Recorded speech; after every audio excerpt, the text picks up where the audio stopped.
আরে, আমার রাজ্যে দেখা যায় আমার খাবার চলে এসেছে, কিন্তু কেন আমার রাজ্যে তারা আসলো? তারা তো জানে আমি তাদেরকে খাবো, তাহলে কেন তারা এদিকে আসলো? আমি তাদেরকে এখনই জিজ্ঞাসা করবো কি চায় তারা। এই, আমার শিষ্ণরা, কেন এসেছো? আমার খাবার তোমরা জানো না? কি চাও তোমরা এখানে? সিংহ মামা, আপনি কেমন আছেন? আমি আপনার কাছে কিছু কথা বলতে চাই। আপনি দয়া করে মনোযোগ দিয়ে শুনুন। আমাদের এই জঙ্গলে একটি বাঘ এসেছে। প্রতিনিয়ত আমাদেরকে খেতে চাই। আমরা পালিয়ে পালিয়ে বেড়াই। আমরা জানি এই জঙ্গলের রাজা আপনি সিংহ মামা, কিন্তু বাঘ আমাদের সাথে সবসময় এরকম করছে।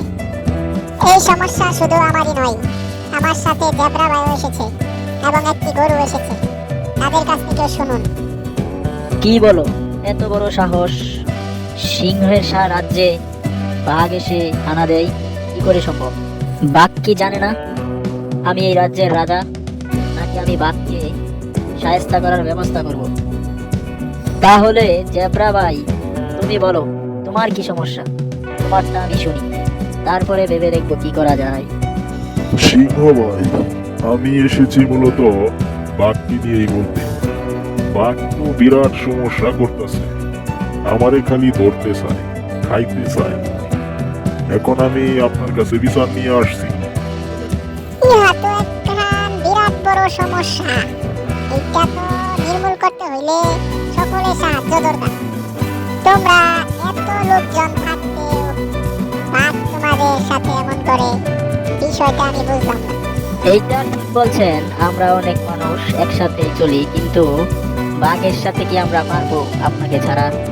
বাঘ তাহলে কোন দিক দিয়ে আসে তা আমাকে তোমরা তাড়াতাড়ি জানাও। যে দিক দিয়ে বাঘ আসবে আমি ওই দিক দিয়ে আটকাবো, আর বাঘ তো আমাকে দেখে ভয় পাবে। এখন তোমরা কি বলো, বাঘকে মেরে ফেলবো নাকি তাকে শাস্তি দেবো?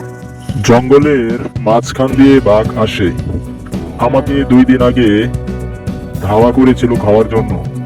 আমি কোনো রকম বেঁচে গেছি। এখন জঙ্গলের মাঝখানে যদি আপনি যান, তাহলে বাঘকে দেখতে পাবেন, সে ওখানেই থাকে। আপনারা যদি এমন ভিডিও চান তাহলে চ্যানেলটি সাবস্ক্রাইব করুন, বেল আইকন চেপে দিন। আপনারা চ্যানেল সাবস্ক্রাইব করলে এমন ভিডিও করব না। পরবর্তী দেখতে চাই